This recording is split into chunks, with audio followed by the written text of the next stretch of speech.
Hello. Hello. How's your cold? Feeling a little better after eating and getting like cough drops and stuff. I Good. should I should be fine tomorrow. Okay. Yeah. Well, don't push it if you don't feel good. But um, okay. So I think let's do you want to run through your talk? I've been fiddling about getting plots, getting the results plots, um, which I'm almost done with. Like in about like I need 10 more minutes and it'll be done. But Awesome. I think right now we should um yeah, let's just run through the talk as it is up to the results section Mhm. and see how it's flowing. Okay. I will share my screen then. Okay.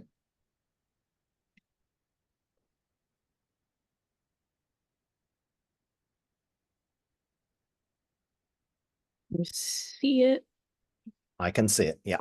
Okay, cool. Oh, and my notes, they're working now on here. So Excellent. What so I can't remember whether it says on the website what the setup is that they'll have. I don't know. These are more of just for me to practice. Yeah, yeah. I don't want to rely on these for like the actual talk. Yeah, don't rely on them. That's No, good. I'm not going to. Good. Um, okay. Next up we have Augustus, who's going to be talking about constraining neutron star equations of state with next generation X-ray telescopes.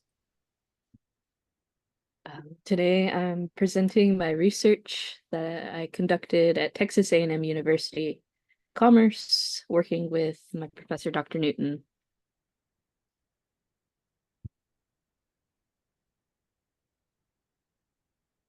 I just froze. That's not good. It's okay. The more you practice, the more like Mm, I always free like the first few times I practice talks, even now, I yeah. like it feels super awkward and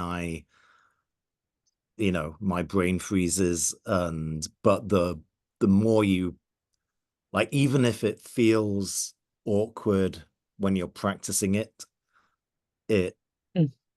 like you feel the payoff when you give the talk. Well, So I'm gonna make my family listen to me give this yeah, talk like a million times later. So yes, good. Okay. okay, neutron stars have the most exotic matter in the universe because it's as compressed as matter can get without becoming like a black hole. And it's one of the possible outcomes of supernova. The other outcomes being a white dwarf or a black hole. And they're small, but they're really massive. They're like 1 to 2 times the mass of our sun, and you can fit one on the Isle of Manhattan, as shown in this artist rendition. They're super dense and they've got really strong gravity, which is how they are able to condense matter down so far. Yes.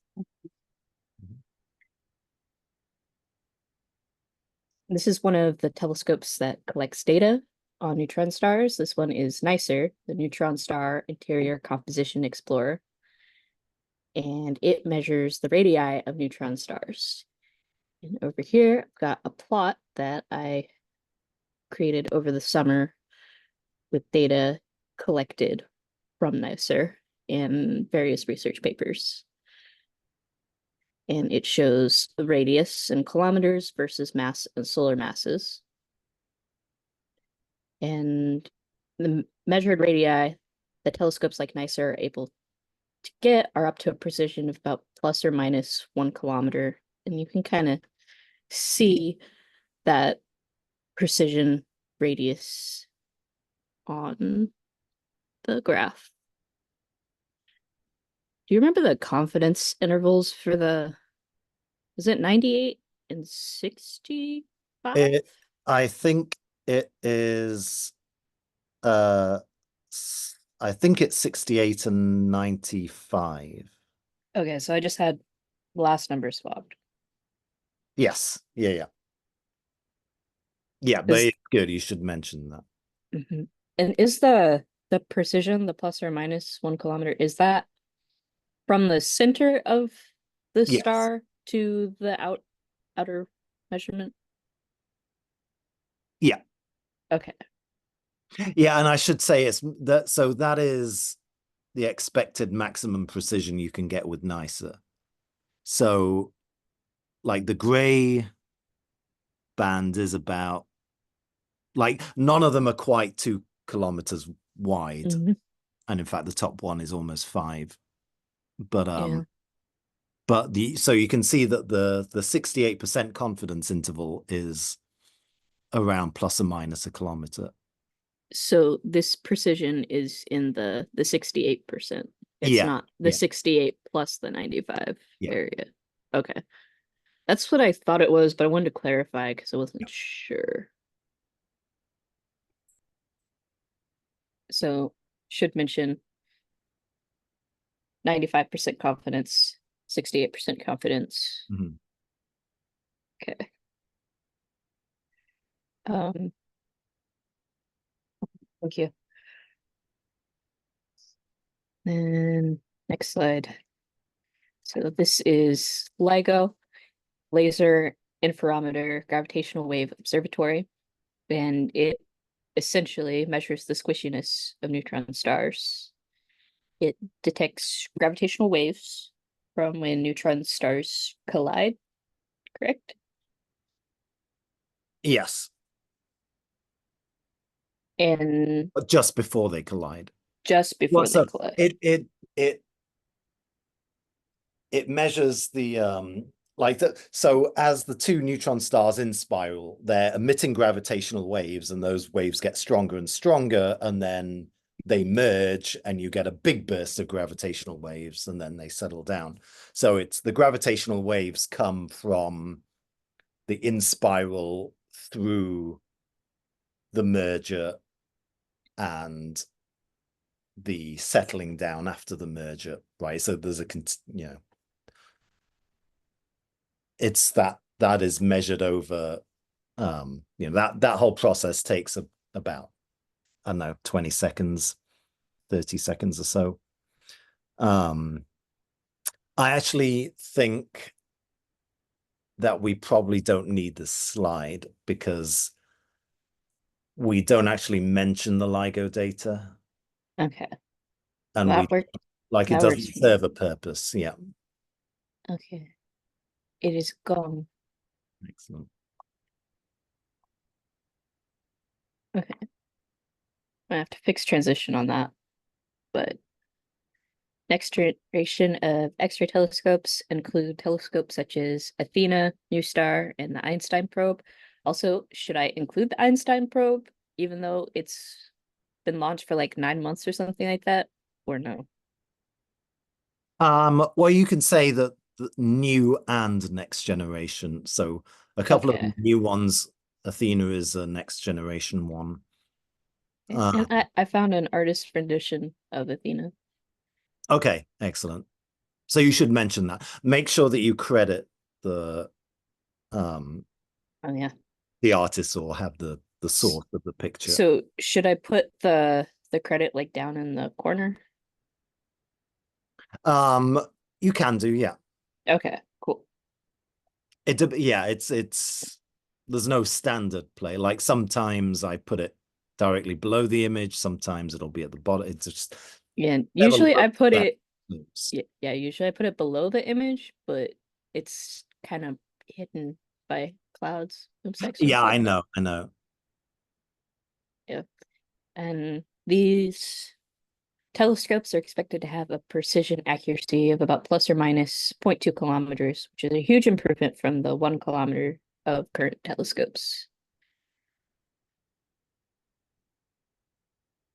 This slide I'm still iffy about, but so have the equation of state, has pressure and density, and you pick one of these curves on here to use in this equation. So you have a pressure and density, and then you solve for mass and radius. And from that, you can get the mass and radius of a neutron skin, or is it the whole nuclei? It's the entire, so the um the equation of hydrostatic equilibrium, right? That's one of the stellar structure equations, right? That tells you how to build a star, right? So that has nothing to do with the nucleus of lead, right? So what was That's the link that allows you to go from the equation of state to the mass radius curve.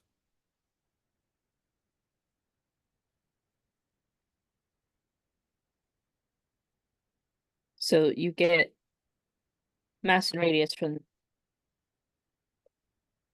and that's how you get this. How does the middle one connect with lead? Because so this is look here, let me Because I think I've got like how the two graphs themselves connect to each other, but I'm still trying to figure out how lead connects. That hasn't clicked yet. right.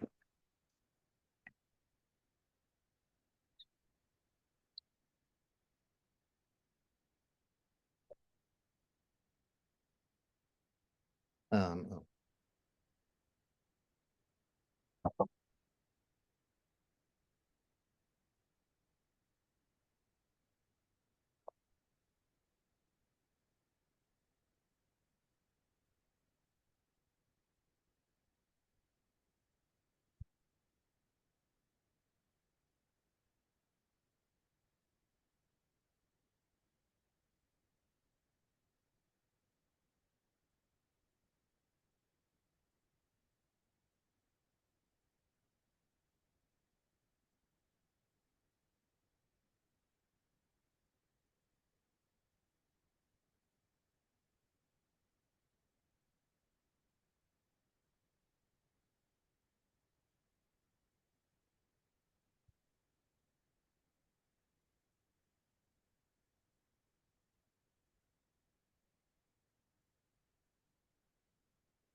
Okay, excellent.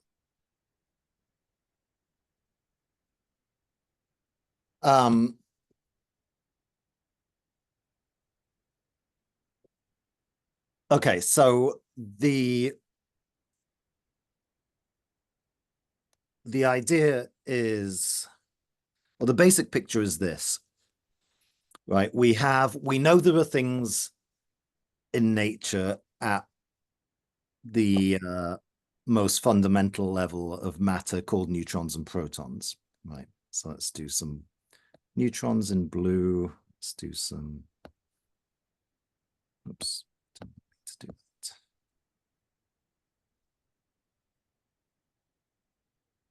Protons can be in red.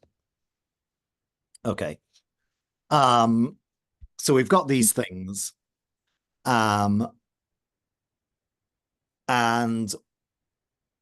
we want to develop a physical theory for how they interact. What are the forces between them? Just like we did for charges, right? We discovered there were these things called charges. We had to come up with a physical model for the force between charges, and that is what we now know as Coulomb's law. And that then allows us to make predictions about what happens to objects that are charged. So like in modern physics, you tend to think more in terms of potential energy rather than forces, even though they're two sides of the same coin. But you want basically a theory that that is going to tell you the potential energy, let's just call it V, of this bunch of neutrons and protons. So you've got neutron 1, neutron 2, proton 1, proton 2, all in their various positions wherever they are. So this is what we refer to as the model of the nuclear force, just like Coulomb's law is a model for the electrostatic force.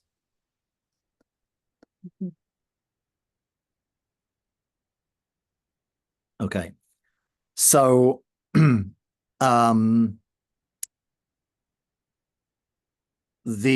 so then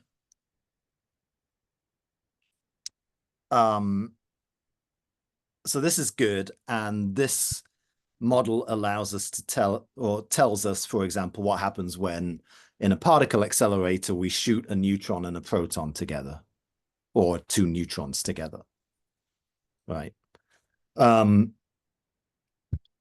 But most of the time when we encounter neutrons and protons, it's not in particle accelerators, right? It's in systems where there are more than two neutrons and protons interacting.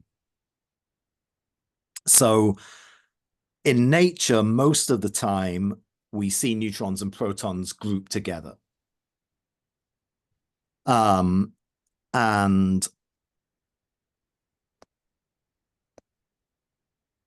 so we see a whole bunch of them.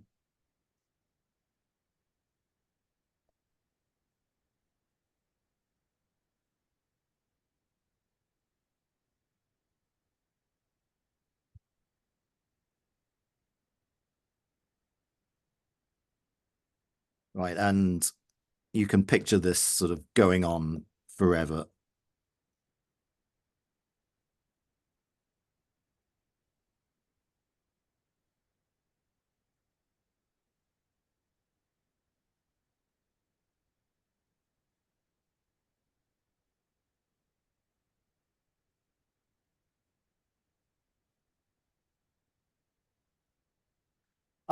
So this system is called nuclear matter. So nuclear matter is just neutrons and protons together as far as the eye can see, like off to infinity, right? Uniformly distributed. There's no structure. It's not that there are more protons and neutrons over there than there are over there. It's just a uniform fluid of neutrons and protons, right? It would behave as a fluid.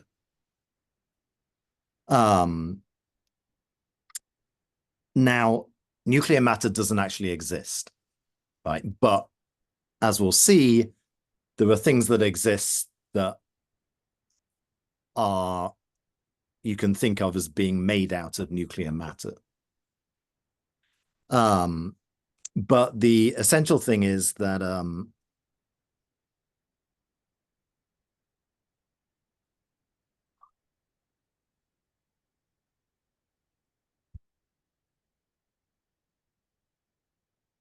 that you can, as we discussed, I think last week, you have to take the force between individual neutrons and protons and then do some averaging to get the total potential energy of a whole load of neutrons and protons. So you do some averaging and you get, actually, sorry, I get very picky about the letters used. I'm going to use U for potential energy. Yep. So we get a potential energy that is that is the potential energy of the whole system, right? And that potential energy depends on two things, right? It depends on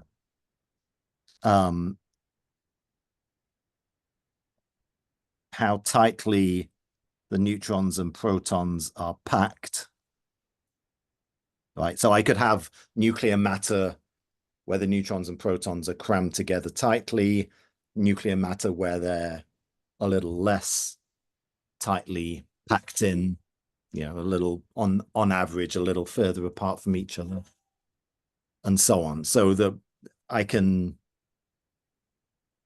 have nuclear matter at various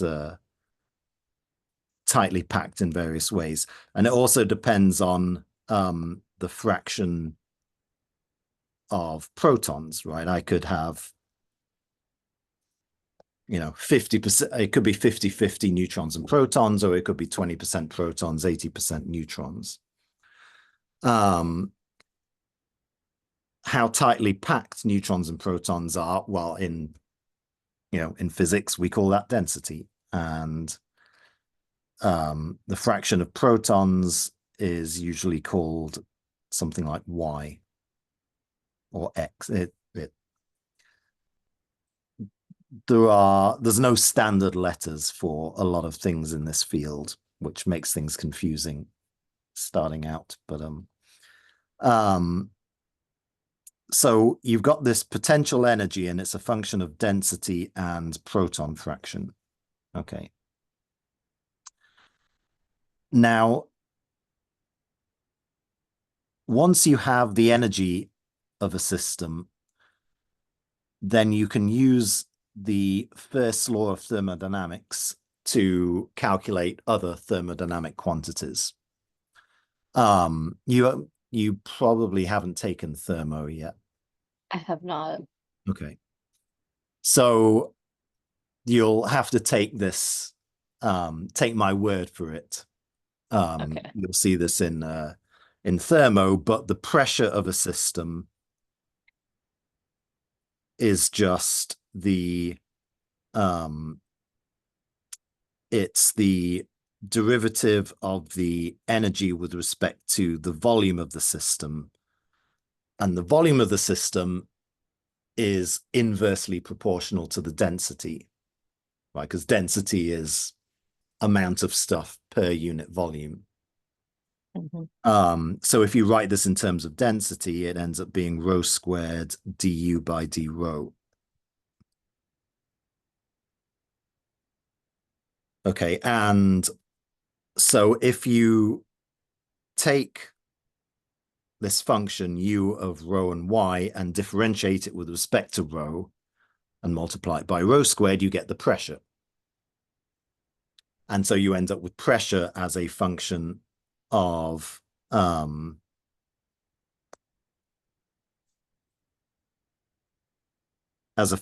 density and proton fraction. And this is the thing we call the equation of state. Pressure as a function of the thermodynamic variables is the equation of state. And it's the equation of state of nuclear matter.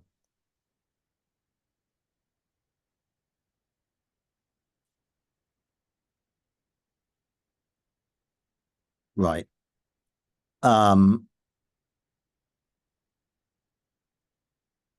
So does that make sense so far? Yeah, I think I'm following up to this point. Okay. So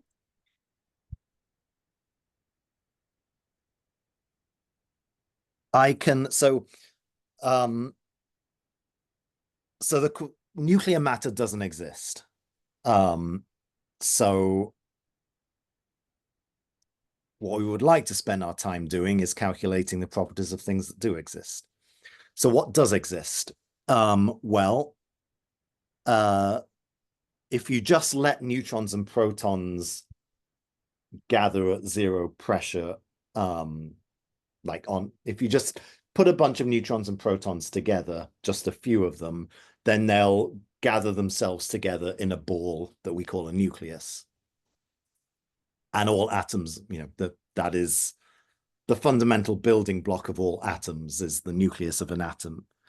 And you can imagine that a nucleus is just like if you take an ice cream scoop and scoop out a ball of neutrons and protons from this nuclear matter, right? Then you get a little ball of neutrons and protons, and that's your nucleus.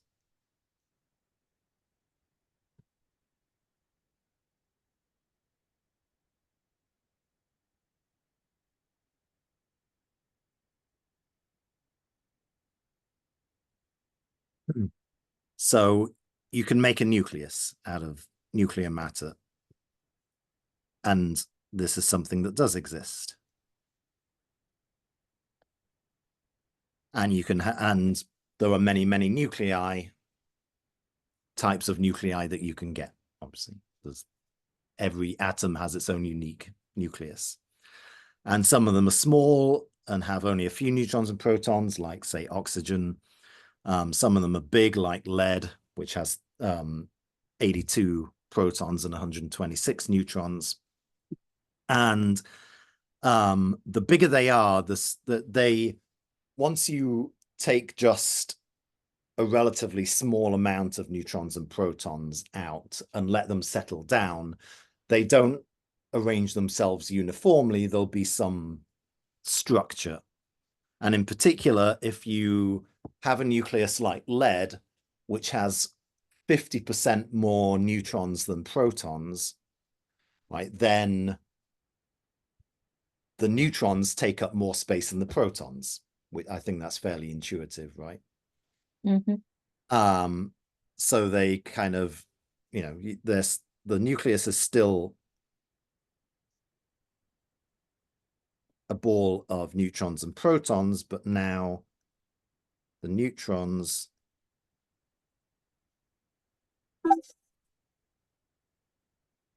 stick out further than the protons.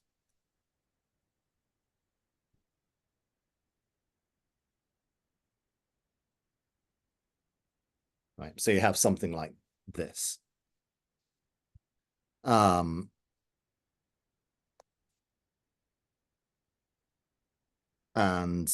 the amount at which they stick out is called the neutron skin.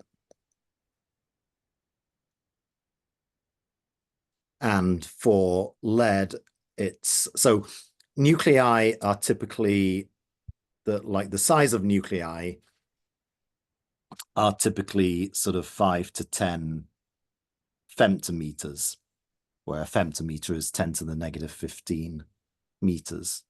And a neutron skin is typically sort of 0.1 to 0.3 femtometers. So it's relatively thin. You know, it's about 2 to 5% of the size of the nucleus.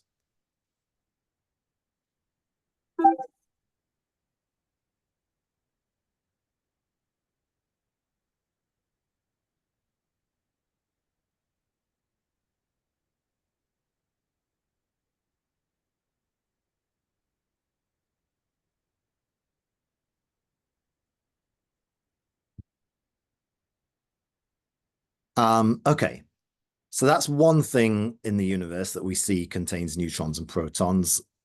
The other thing that we see is a neutron star. And that is, so nuclei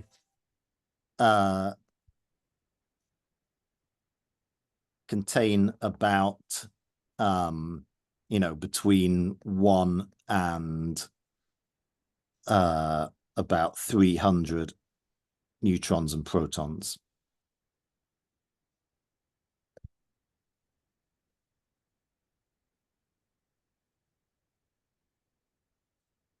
Right, and if you want to write that as in order of magnitude, that's between 10 to the 0 and 10 to the 2, roughly, neutrons and protons.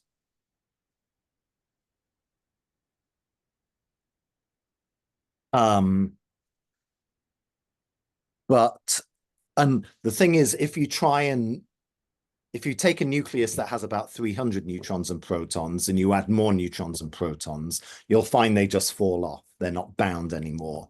And that's because the force between neutrons and protons is pretty short range, right? So you get far enough away, the force gets much, much weaker.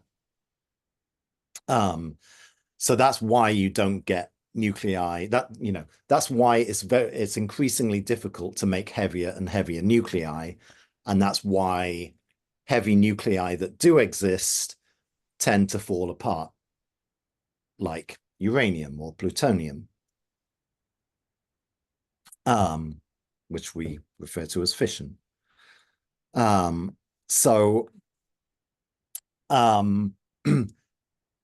So if you wanted to make an object that had more than 300 neutrons and protons, you need to find some other attractive force to hold them together, because the nuclear force isn't going to do it for you.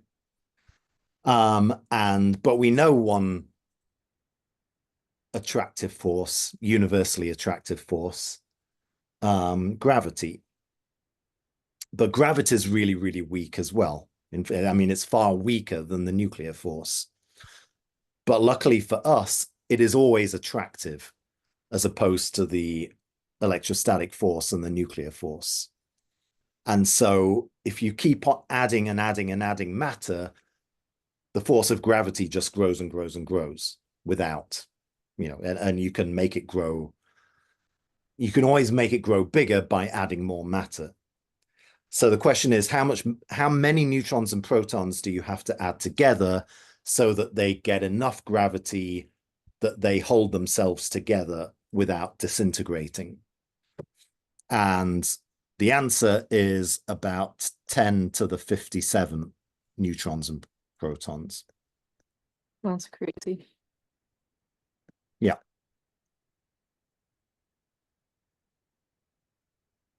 And we can't do that on Earth, but nature can do that. Nature has a way of building objects made of 10 to the 57 neutrons and protons, luckily. And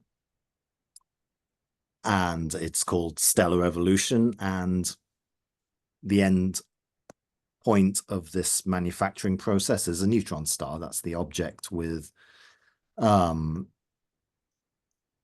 to the 57 neutrons and protons, which I'm not going to try and draw.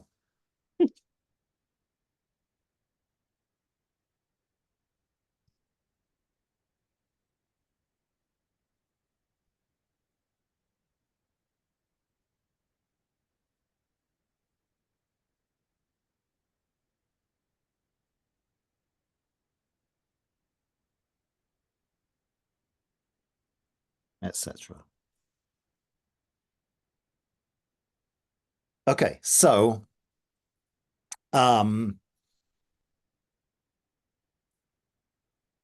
you've got these two systems in the universe that you can build out of neutrons and protons. And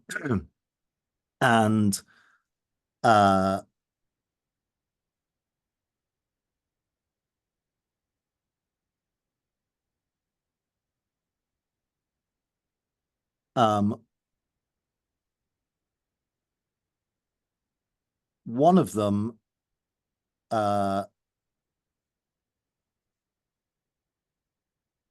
just uses the nuclear force to hang together.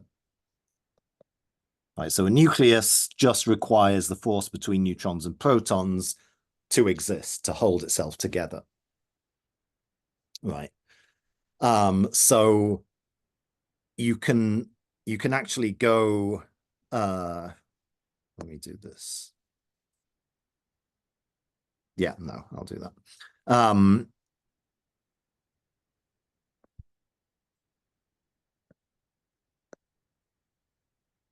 So you can go from the nuclear force between individual neutrons and protons, do this averaging process for, say, 208 neutrons and protons. And that averaging process is a mathematical procedure which results in a system of equations that you have to solve.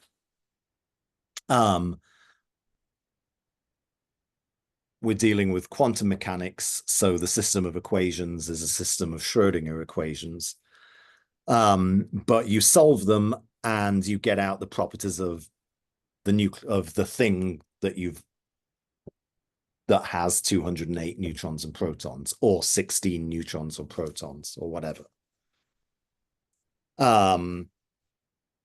So, for example, if you put in 208 neutrons and protons and follow this procedure, then what you get out is what we know and love as the nucleus of lead-208. And the solution of the equation, all of these equations, is a set of neutron and proton wave functions that completely describe the nucleus.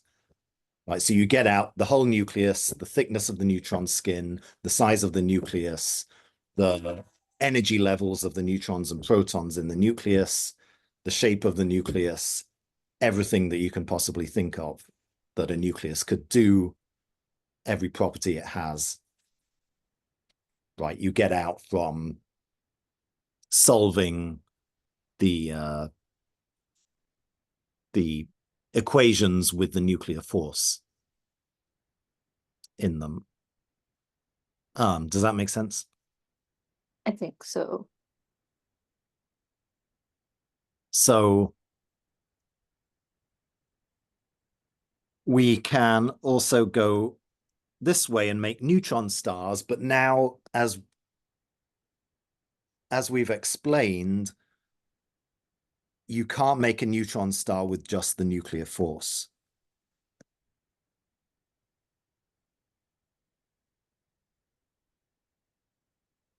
You need gravity to hold it together. If I could snap my fingers and turn off gravity for a neutron star, it would immediately explode, right? The neutrons, everything would fly apart because it's no longer bound together. So the neutron star can't exist without gravity. Gravity is the thing that binds it.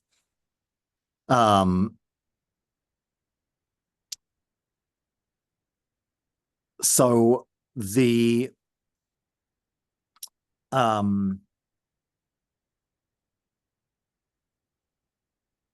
so the way you build a model of a neutron star is basically the same as a nucleus, except with added gravity. With a neutron star, the way gravity comes in is it's the force that balances the force trying to push the star apart. Right, the in a excuse me.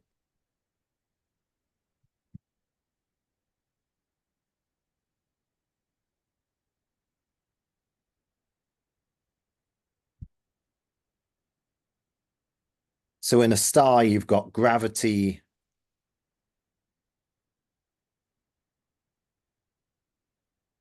The force of gravity pulling everything inwards.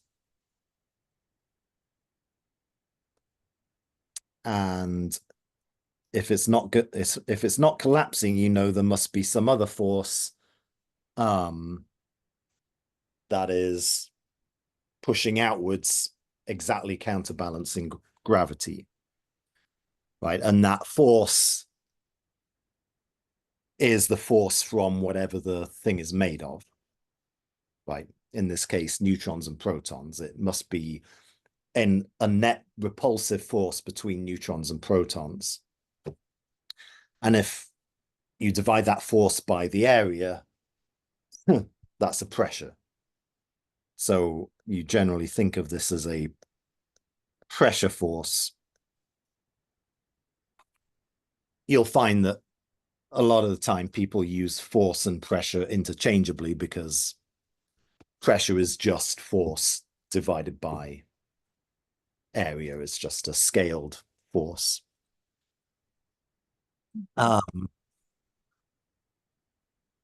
So if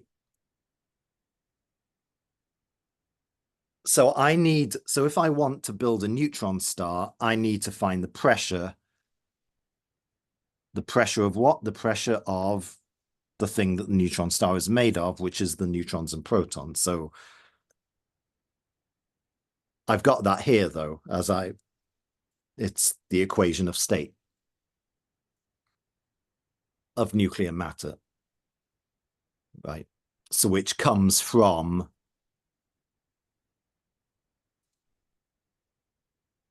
the energy of nuclear matter, which comes from the model of the nuclear force between neutrons and protons.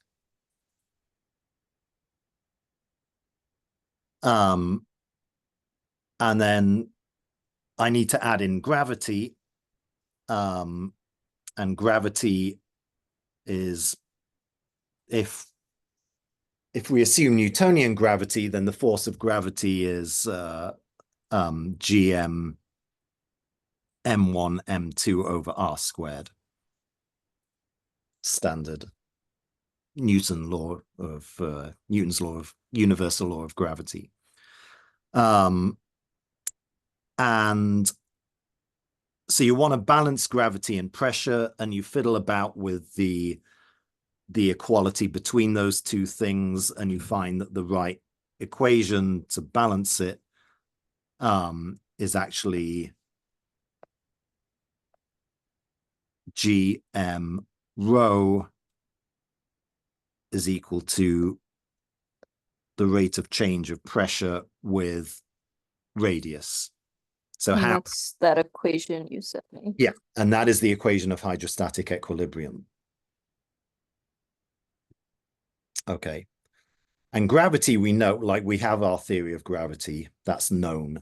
So there's no uncertainty here.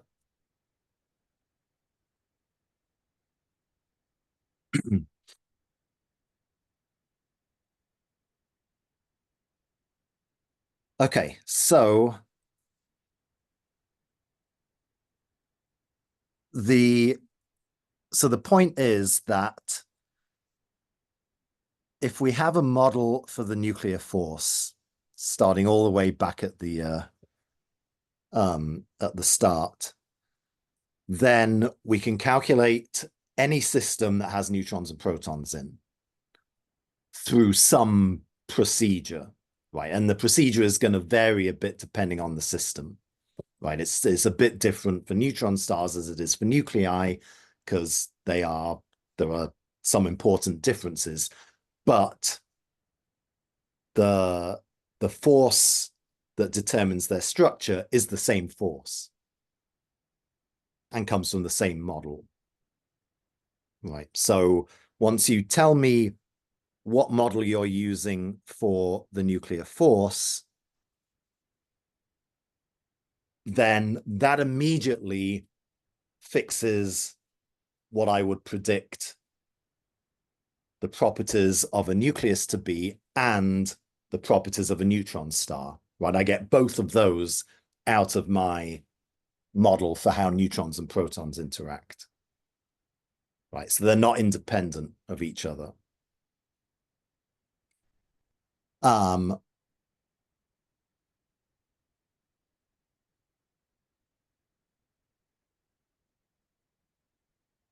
So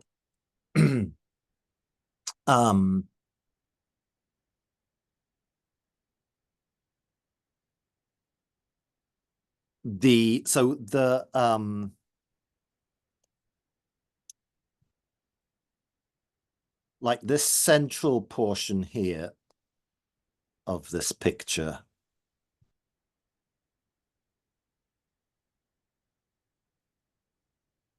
right, is just, it's our model of the nuclear force and plus some procedure that averages it to get a description of a system with lots of neutrons and protons.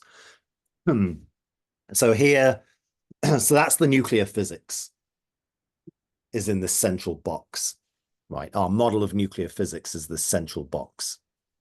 And if you give me your model of nuclear physics, if you give me that central box, I can go away and calculate the properties of nuclei and the properties of neutron stars.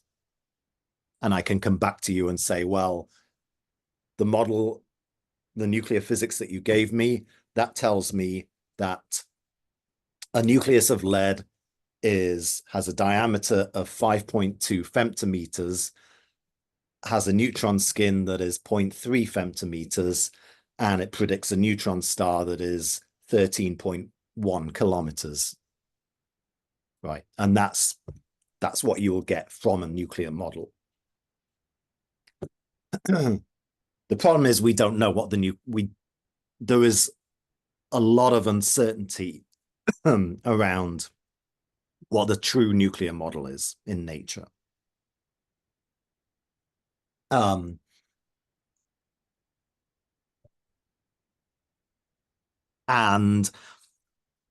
the uncertainty comes in, the reason there's uncertainty is that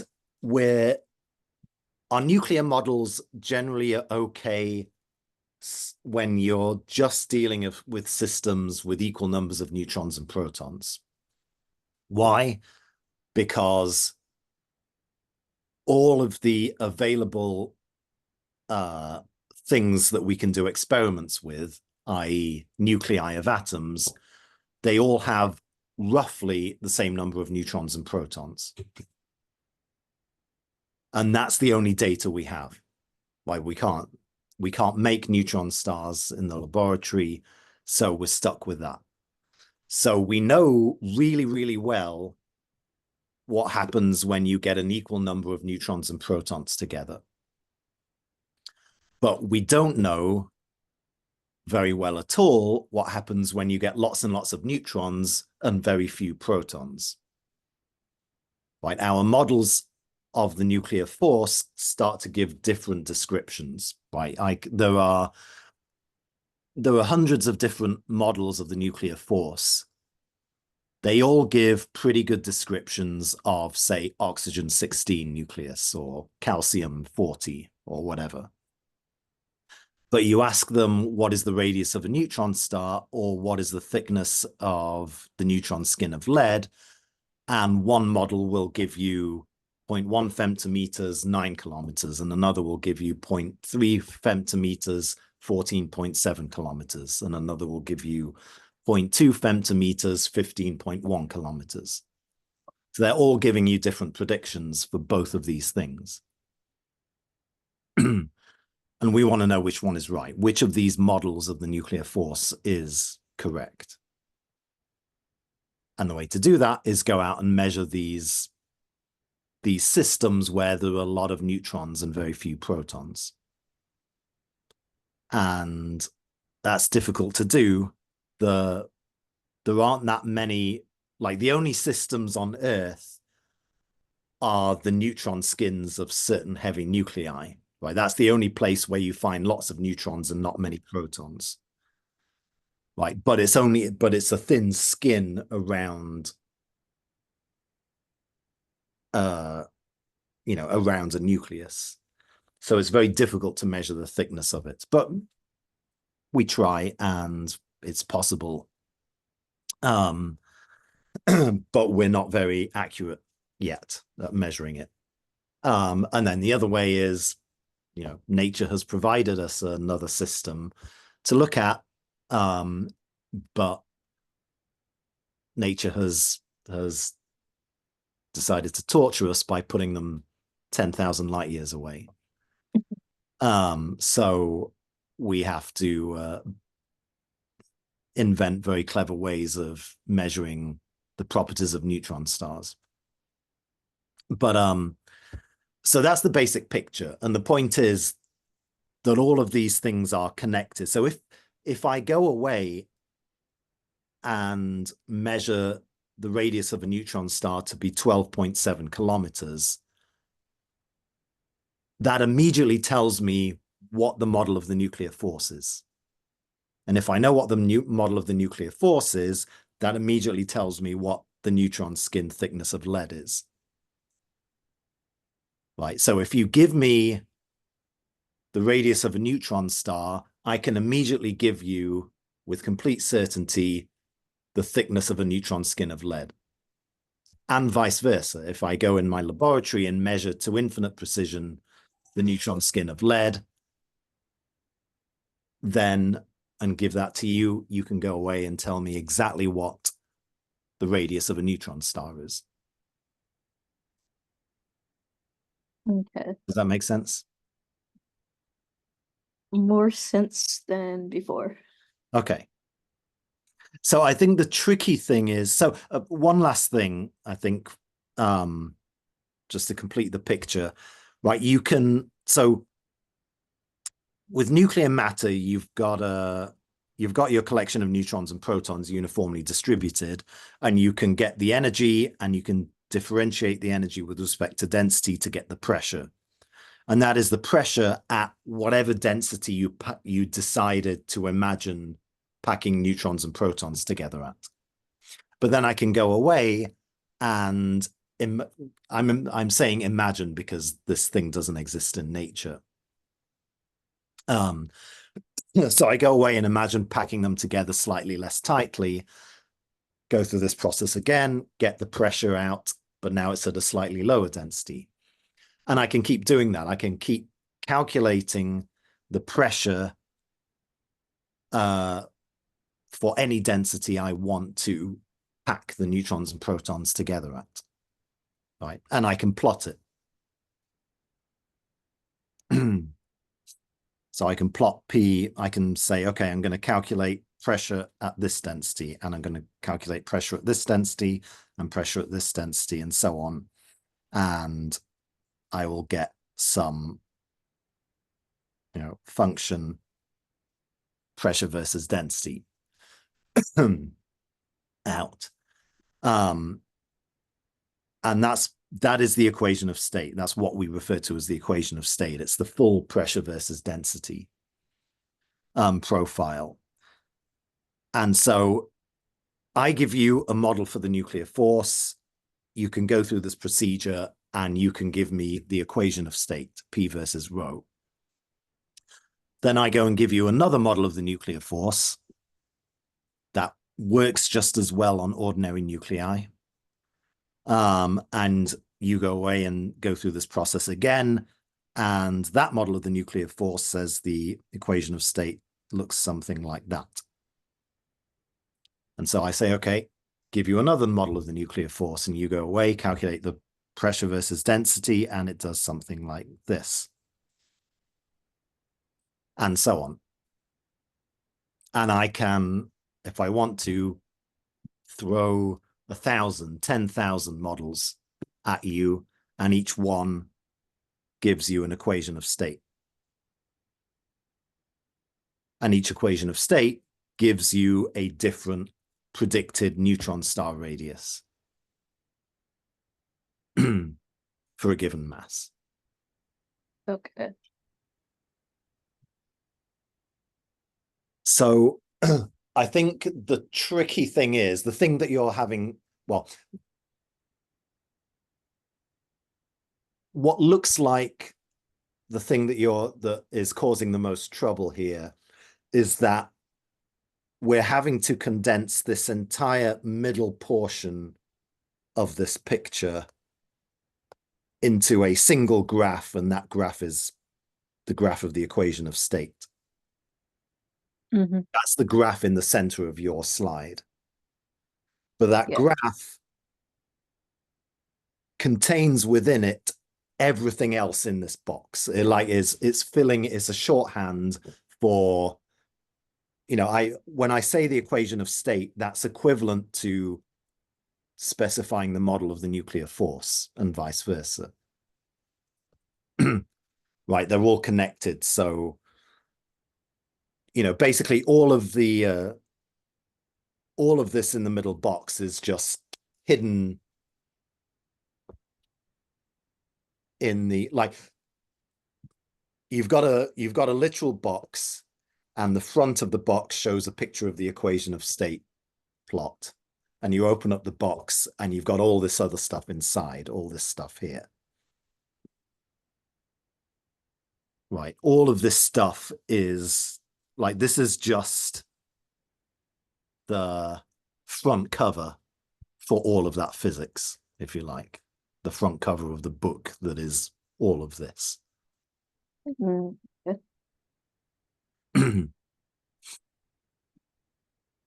Right, but you're not going to explain all of, go through this, what I just went through.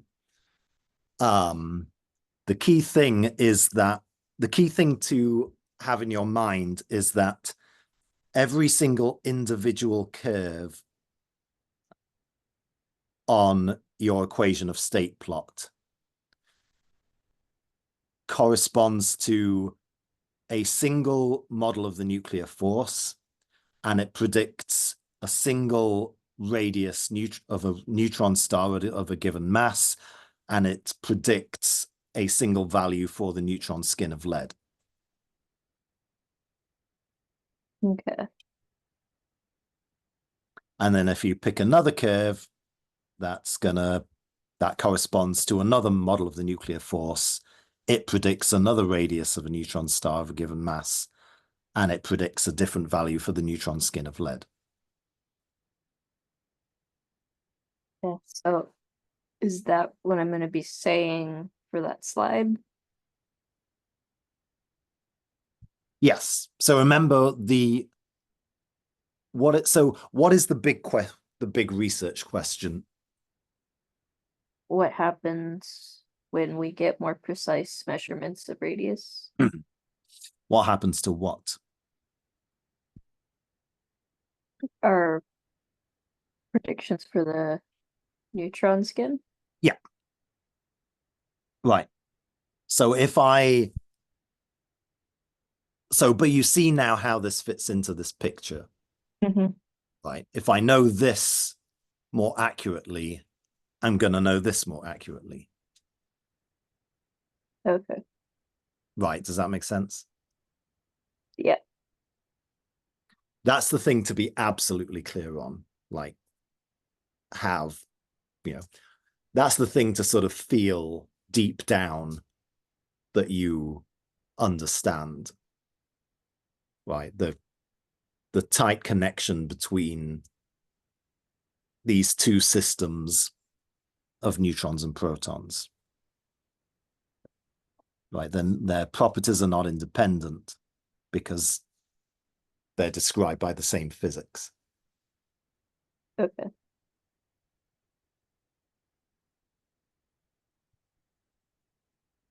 So I just need to mention that get your pressure and density from the equation of state. And from there, you can predict the radius of a neutron star with a given mass, and you can also get a value for the neutron skin. Yes. Is there anything else I would need to mention for that slide? So just like you want to briefly mention why, right? So neutron stars and nuclei are both made of neutrons and protons. Therefore, they must both be described by the same underlying model of how neutrons and protons interact. Okay. So given a nuclear model, I can make an equation of state that predicts neutron star properties, and I can calculate neutron skin properties.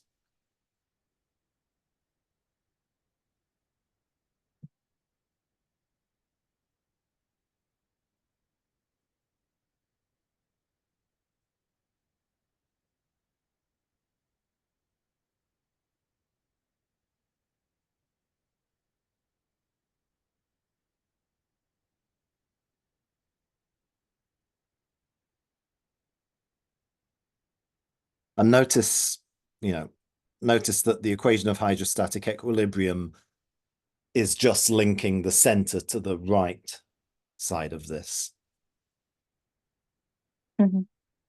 Like, because the equation of hydrostatic equilibrium is the bit that adds gravity in, which you obviously don't need for a lead nucleus.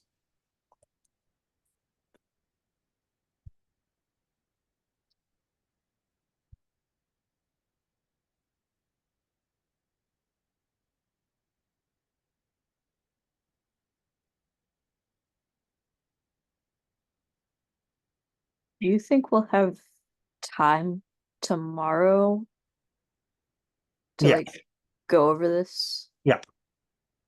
I have to go now anyway, because I've got to get to SMU in an hour and 40 minutes, which Oh, that's exciting. I know. So I was going to say we should meet tomorrow. So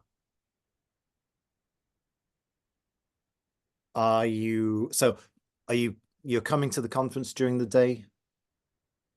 Yeah. It's gonna leave sometime between 9 and 10 from my house with my younger sibling. Okay. So I'll probably stop and grab food in Commerce and then head the rest of the way there. And so hopefully be there between like 12 and 1. Okay. We can leave earlier if you think we need to. Um,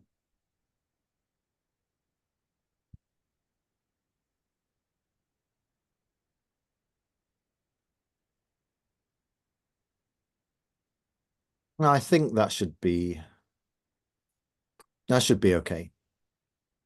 Okay. Yeah, so when you get there, we can meet and go over the talk again. Okay, cool. So tonight, just like really practice this part of the talk, because this is the central, like this is the heart of it. Yeah. No, I am going to practice this like a whole lot. Do you think you Yeah. could send the recording for this? Yeah. Okay. Yes, I will start uploading it before I leave and then send it to you when I get to SMU. Okay, cool. Okay. I had better be off, but so yeah, you can text me when you get there tomorrow Okay. and we can meet up. Sounds good. Okay, cool. Then I will see you tomorrow. I see you then. Have a safe drive. Thank you. I'll try. Bye-bye. Bye.